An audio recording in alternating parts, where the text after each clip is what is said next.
चंदनपुर की सड़कों पर भीड़ बढ़ती जा रही। ट्रैफिक जाम लगना आम बात हो गई थी। बच्चे तो स्कूल पहुंचने में देरी तो होती ही, बड़े भी समय पर ऑफिस नहीं पहुंच पाते थे। एक दिन की बात है, चंदनपुर के राजा हरिप्रसाद को ट्रैफिक जाम के कारण ऑफिस पहुंचने में लेट होने लगी। तभी वो बड़बड़ाने लगे, पता नहीं इस जाम से कब छुटकारा मिलेगा। महाराज हरिप्रसाद जैसे तैसे ऑफिस पहुंचे। ऑफिस पहुंचकर वो ट्रैफिक जाम से बचने का उपाय सोचने लगे, लेकिन उन्हें कोई उपाय नहीं सूझा। तभी चिंपू जरूरी काम से राजा हरिप्रसाद से मिलने उनके ऑफिस आया। चिंपू चंदनपुर का जाना माना वैज्ञानिक। चिंपू, तुम इतने बड़े वैज्ञानिक हो, क्या तुम्हारे पास लगातार बढ़ते ट्रैफिक जाम का कोई इलाज नहीं है? ट्रैफिक जाम के कारण मुझे रोजाना ऑफिस पहुंचने में देरी होती है। महाराज, ट्रैफिक जाम का उपाय है। अगर आप सड़क पर कार चलाने की वजह उड़कर जाए तो ट्रैफिक जाम की समस्या ही नहीं रहेगी। चिंपू, कहीं तुम्हारा दिमाग तो खराब नहीं हो गया है? मैं उड़कर ऑफिस कैसे जा सकता हूँ? भला इंसान भी उड़ते हैं क्या? महाराज, मैं आजकल फ्लाइंग मशीन पर काम कर रहा हूँ। Flying machine? हाँ महाराज, मेरी फ्लाइंग मशीन एक अनोखा आविष्कार है। इस पर बैठकर कोई भी भारीहीन होकर हवा में आसानी से उड़ सकता है और रिमोट कंट्रोल के सहारे कहीं भी जा सकता है। तब तो ये सचमुच अनोखी मशीन है। ये मशीन बनाने के बाद तो ट्रैफिक जाम की समस्या ही नहीं रहेगी। चिंपू, तुम जल्दी से ये मशीन बनाकर मुझे दे दो। महाराज हरिप्रसाद ने खुश होकर कहा। चिंपू फ्लाइंग मशीन बनाने में जुट गया। उधर महाराज हरिप्रसाद ने भी एक कारनामा किया।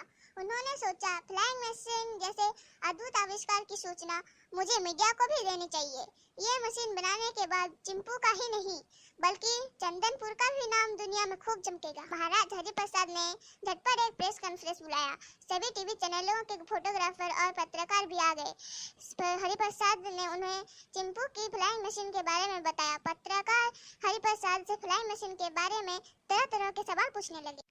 बस फिर क्या था, कुछ ही घंटों बाद सारे टीवी चैनलों पर खबर दिखाए जाने लगे कि चंदनपुर के वैज्ञानिक चिंपू द्वारा फ्लाइंग मशीन का आविष्कार, जब इंसान भी पक्षियों की तरह हवा में उड़ सकेंगे।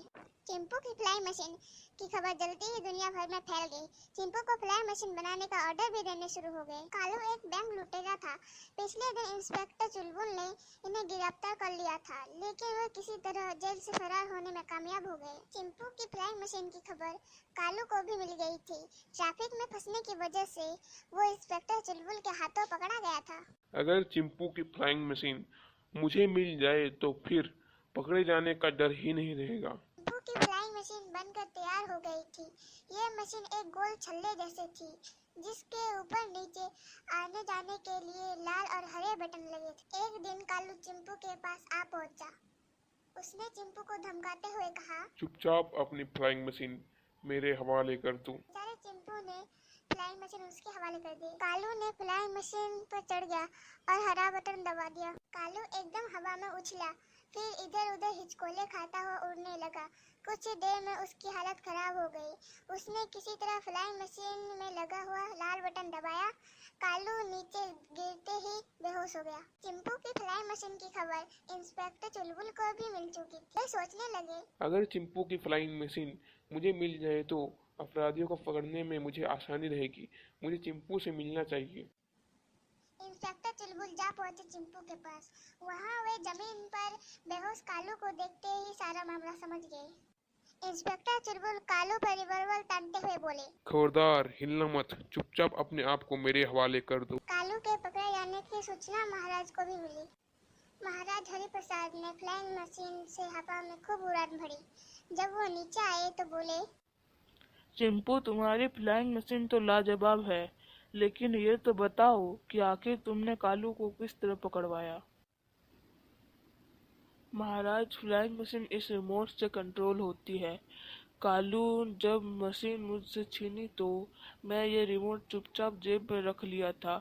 मैं रिमोट के सहारे कालू को हवा में झुलाता रहा और जमीन पर पटक दिया। चिंपू ने मोबाइल जैसा एक उपकरण हरिप्रसाद को दिखाते हुए कहा, चिंपू, तुम सचमुच जीनियस हो। तुम्हें कालू को पकड़वाने के लिए इनाम जरूर मिलेगा। फ्लाइंग मशीन बन जाने के कारण महाराज हरिप्रसाद को अब ट्रैफिक जाम जैसी समस्या से छुटकारा मिल गया था। अब वे पक्षियों की तरह हवा में उड़ने लगे थे।